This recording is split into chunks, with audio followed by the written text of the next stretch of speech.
Justin Thomas here from Top Shelf Fandom, clearly reading off of my phone. We have the Westworld Theory Cast. I'm joined by Jenny and Brett. There is the Monday episodes with Ken and Axel. Also, the Friday cleanup crew with Gina, Tim, and Andy. You can find out more about the DVR Podcast Network and all of the other great series in which they cover.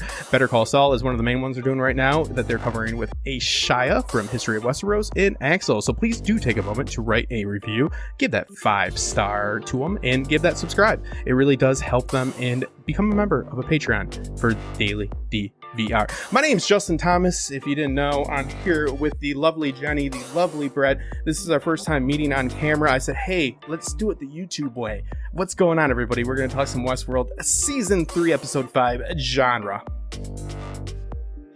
Hey, Justin. How you doing? I'm all right.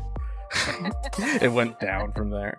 I tried to embody Axel, and now my misery has set in. I'm always... trying.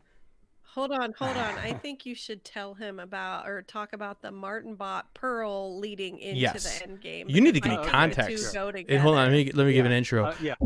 Ladies and gentlemen, this is Brett's Endgame Theory. That doesn't sound good. So, this is Brett's Endgame Theory about what Westworld means, what the meaning of life itself means, and that's just enough how intense. Go ahead, Brett. No feel whatsoever on the spot right there. Just tell me why I'm here. Well, to appease Jenny, I'm going to preface this by quickly saying a theory that you talked about. Dolores killed herself.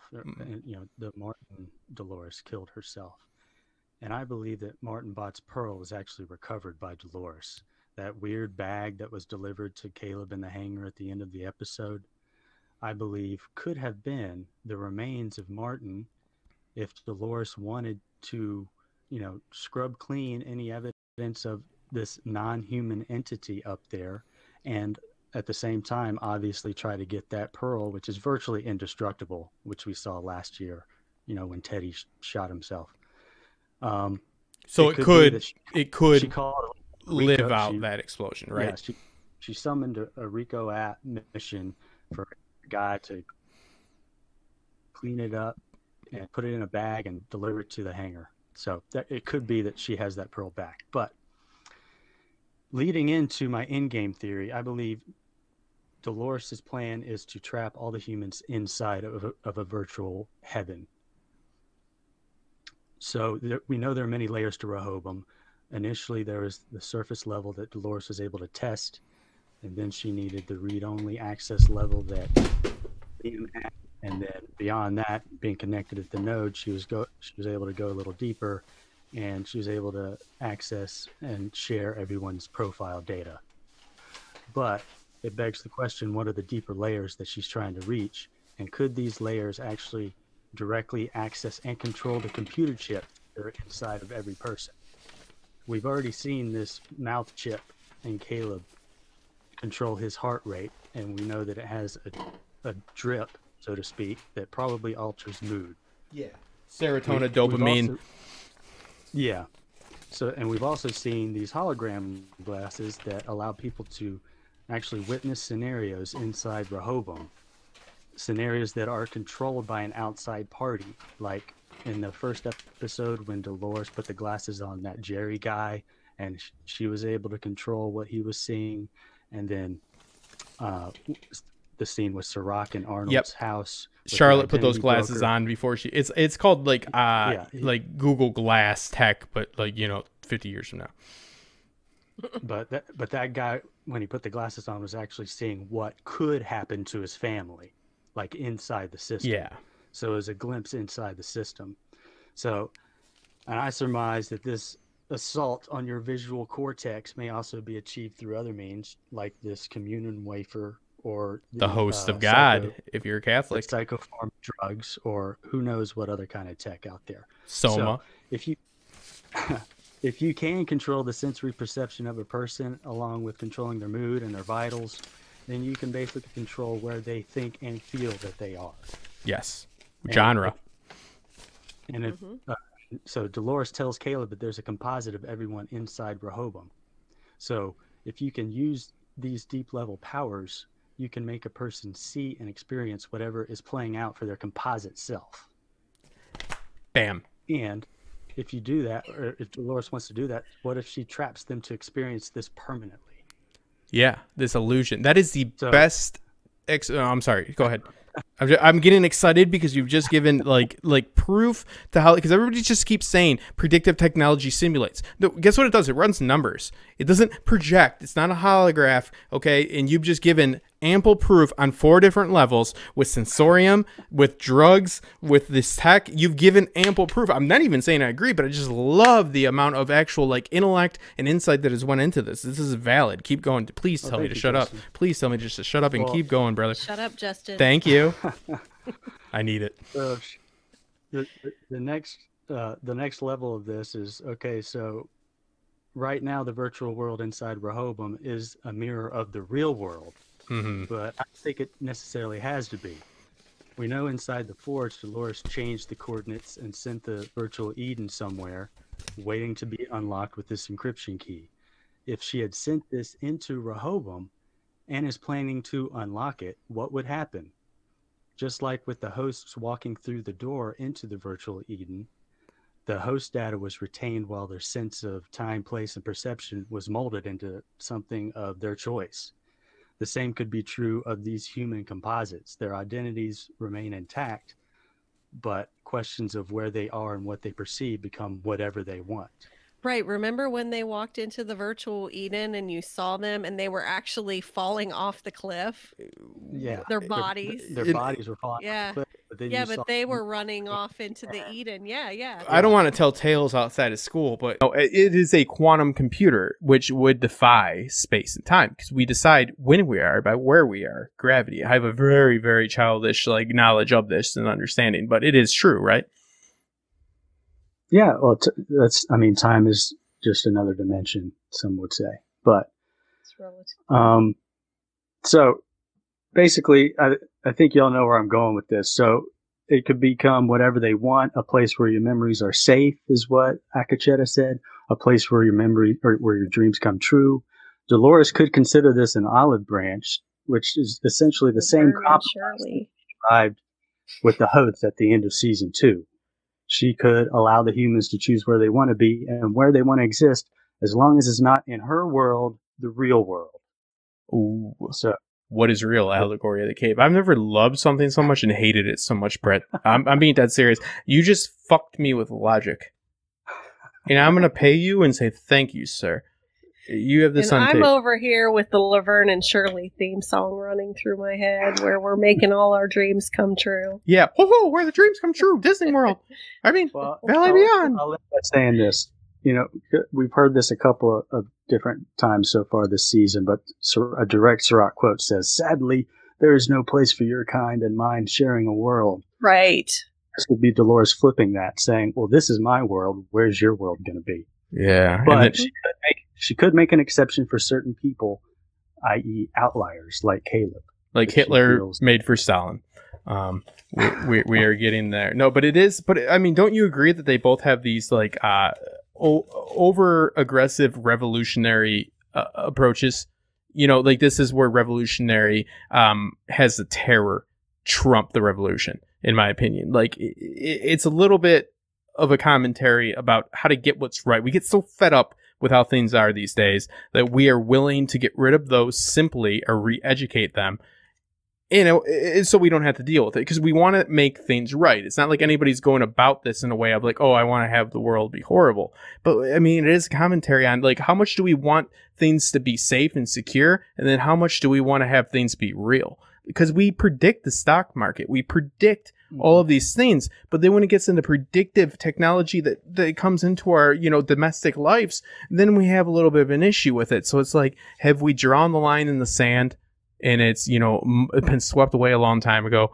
Or is this just, you know, something that's totally unrealistic. I think this is something that's already happening to a point. I think that even Alexa, and I turned her off so she wouldn't open her mouth because it's happened before. Even her. Oh my gosh, I was just thinking about that. I was thinking about the Facebook ads and the Google ads and this. Like, yeah, we have it going on already. Continue. Sorry. Well, no, Alexa, yeah, no. Well, she will. It's the point of if you even say you want. This goes back to marketing, which I went to school for a little bit of everything, got a degree in nothing. So you have a system in which advertises to you, right? So you might have a favorite restaurant and you might end up eating the burritos from that favorite, Mexican restaurant that you always go to. Anyways, but the point is, if you're suggested something, you don't fully have agency over that decision in the end, because at the very end, something else stepped in and made a decision for you. So what is advantageous for a system that is predicted for you? What's advantageous is that system keeps you in a box, and that denies you the ability to adapt, because adaptation, as Sirach says, is not advantageous for when you need to predict society. So predictive technology doesn't so much predict as it is dictate what's happening. And I think it is a slow burn, but it is a crutch. It is a hobble that leads to a crutch that leads to being paralyzed. And I think that we see it. I don't believe in this whole, the machines will rise up type of deal, but I believe in that we will become so stupid because of the reliance on technology. You tell me if a nano chip in your brain teaches your kid. Oh my God, those EMTs. Yeah, good point. Yeah, they couldn't do it because the machine didn't tell us. I was so mad because part of my major issue with them was that they were being called EMTs, because they're not EMTs. They're just fucking Joe Schmo from down the road who got in there and is supposed to run this little simulation. Turn the power on and turn it off. Tell me what to do. That made me so angry. Oh, no. And that's how it was supposed to be, because, but it was aggravating because, seriously, you should still be trained on how to do your job. Well, in all fairness, Jenny, they put on the clothes. And they went in the truck, and they were like, "Well, we don't know what to do." But that's where I argue that accessibility doesn't equal capability. The accessibility of knowledge becomes more and more prevalent, more and more easily accessed, right? That's what accessibility means. So when you bring your kid to go learn calculus to get the nano chip, what's going to be the fiscal benefit? What is going to be the time? Everything adds up to, we will just go with the easy road and let these chips, let this artificial technology hobble us to the point in which we are just so relying on this that if you turn off the power on it, you're gonna have a bunch of drooling fools. Evolution is not linear. It is not this progressive state in which we keep getting smarter and smarter. I think, come on, we proved this. So it is this idea that technology keeps making us better. It does, but that's also kind of a problem, because if one city runs off of one power grid and somebody snaps the power on it, they're doomed. So, it also leaves you open. So I think that's kind of the commentary that they're going with here. And where does this safety and security and, this knowing that everything's going to be all right infringe on our ability to be free will, non-determined, citizens? And my final note on it is libertarian determinism. The idea that the box is already shaped, the shape is already formed. We can color it however you want to color it, meaning the motion you color in however you want, meaning you can react to what's happening to you the best you can, but what's happening to you will happen to you. And this is kind of what Sirach is giving to the world, is this is the box you're in. Color it orange, color it red, purple, even mango, if you want to get crazy with it. But, it is this idea, and it's, ideally something that people are going to be, going for. It's something that people are going to be very susceptible for, is what I mean. So it's, it is fighting against ourselves just as much as fighting against the system, because we are so susceptible to taking shortcuts. I cannot think of one generation that has thought more than their kids ahead, and mostly not even their children. So I don't think it's really a far reach to think that we wouldn't, keep hobbling ourselves for this type of tech. But I think that this episode did a wonderful job of giving us the insight into what's going on with Sirach, and also leaves us with two major questions that I'm going to leave you guys with. What do you think, possibly, other than a host situation with Caleb, could be this key And same with Bernard. I see 2 keys right there that we've been left with. Would you agree those are the major takeaways? And please, by no means, find it necessary to agree with me in any sense. It's usually not advantageous, but I see that as a big takeaway here. We have 2 keys. We've got 2 gaps in our story that could be filled with some type of Westworld-esque connection with continuity that we could see in the final episode 8, with this twist. And I see it with Bernard, and I see it with Caleb. I actually do tend to agree that those are going to be the big takeaways from this season. Yes. I don't feel like elaborating anymore. Continue, Brett. Sorry.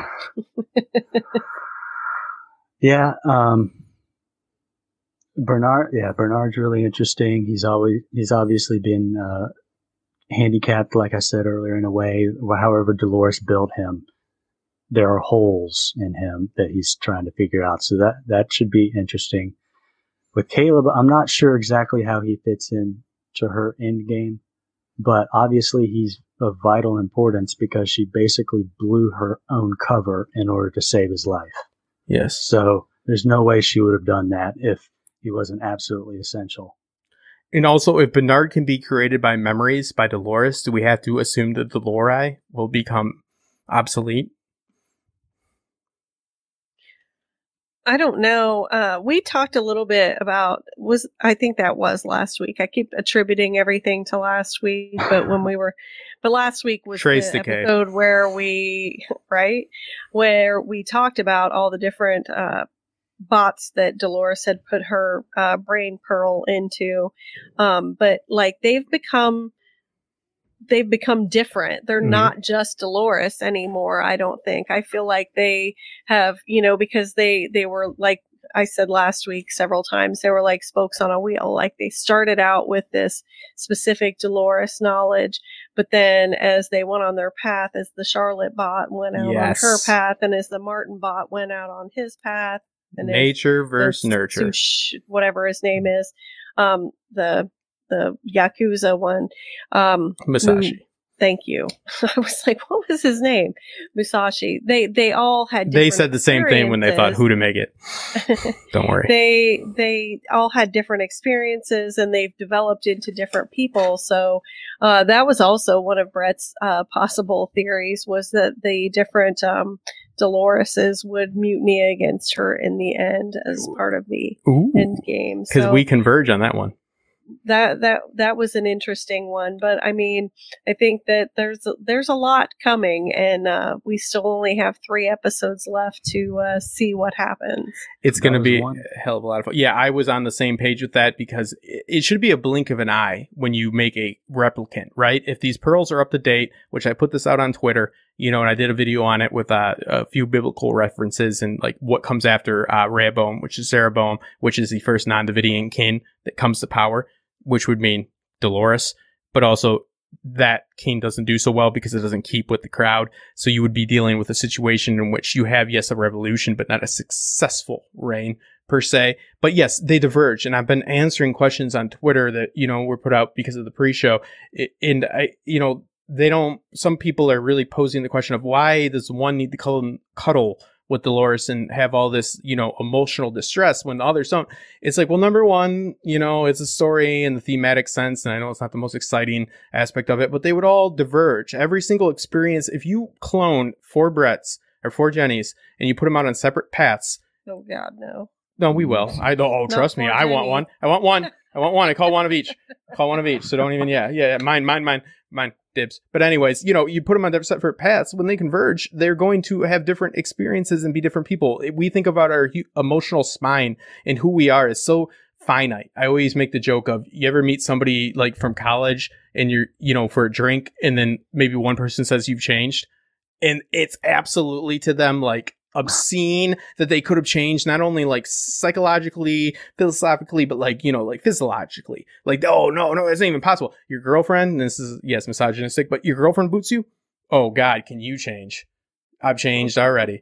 Change is so possible. Yeah, so it is about what makes you you. It's about what makes reality, and how much free will we actually have within this world. The story of Westworld is what makes us who we are, and what is ethical behavior, not what, is deserving of it or not deserving of it, again. So it's a broader picture in the long run, and I really find that fascinating. That the Dolores and Hale Delori, they significantly differ in the role. It's like a spy you would put into it, right? Like that is the one that differs the most. I don't mean to say Cullen's, like I use a military as an analogy, and it is not at all like a down on it, but the military sets you into like a more like routine and stuff like that. So like it is good for people that are very like asystematic, whatever you want to call it, that want to like have like, a routine and a schedule to follow that is set out by somebody else.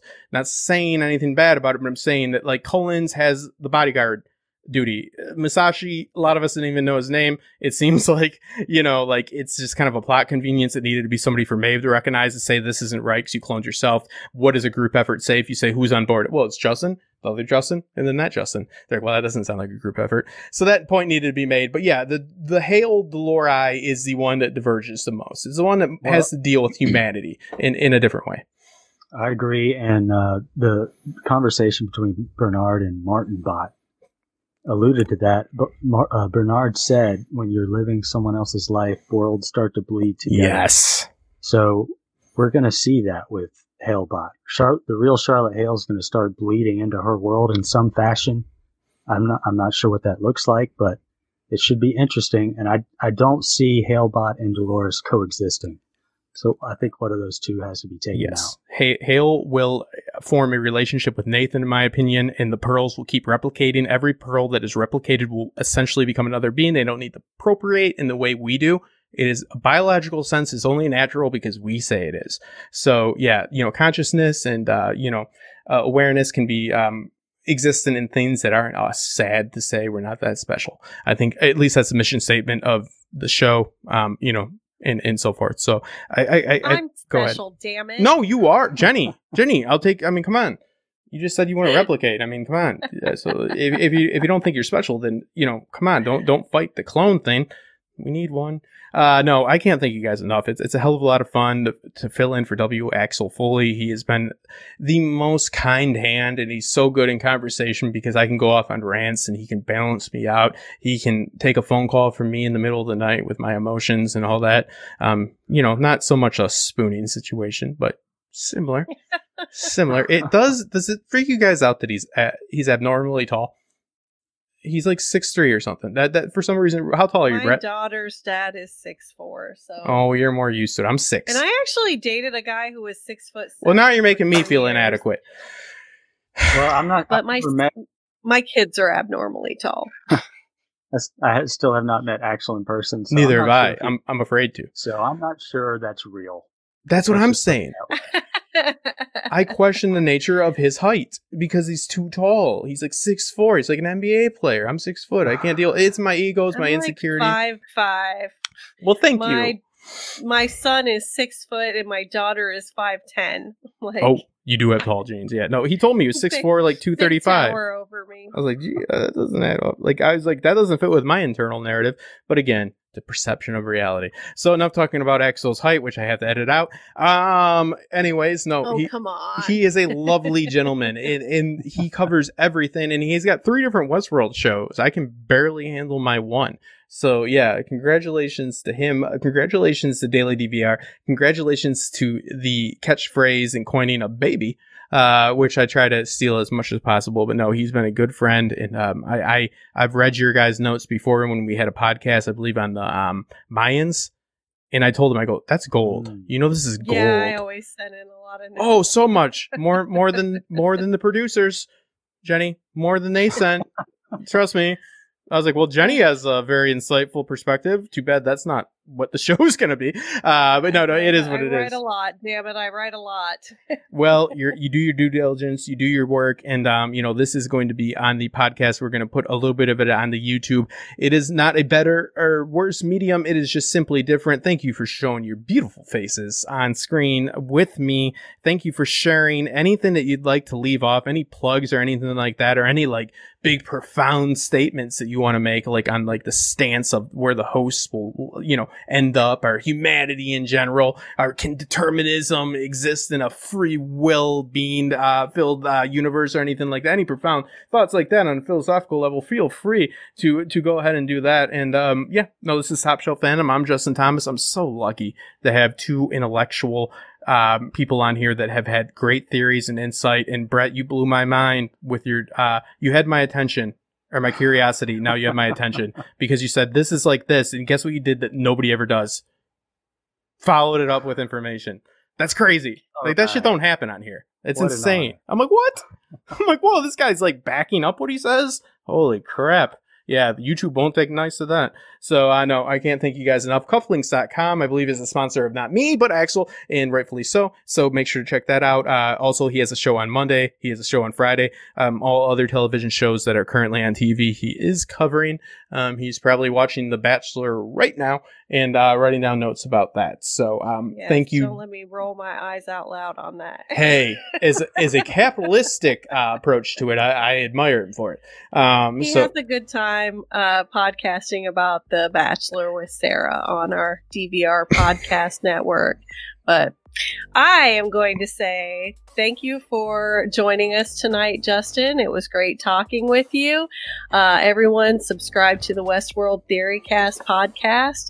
Give us some likes, give us some stars and all that jazz. And everybody stay safe and healthy in this time of this crappy COVID-19. Socially distance. Watch us on YouTube. Listen to us on the podcast. Yeah, it's kind of working out. And take care of yourselves, everyone. And thanks for listening / watching. Yeah, leave one review that says, I like that Justin fella. You don't have to mean it. Be like, that guy's got gumption. He's got it. He's got gusto. So, Brett, say your piece. And yeah, I can't thank you guys enough. I've admired you from afar in the least stalkerous way I can phrase it. But no, I've seen your work before. And it's an honor to have you on Top Shelf Fandom. Brett, say your piece, and we will go from there and start questioning the nature of this very reality. Well, if y'all are on Twitter, I've been trying to compile some of my theories over there, so you can follow me at Brettual. And otherwise, I just wanted to thank you, Justin. It's been a lot of fun, and I look forward to doing it again. No, yeah, absolutely. Yeah, and look at that. Look at the actual like credence to him just putting his theories out on Twitter.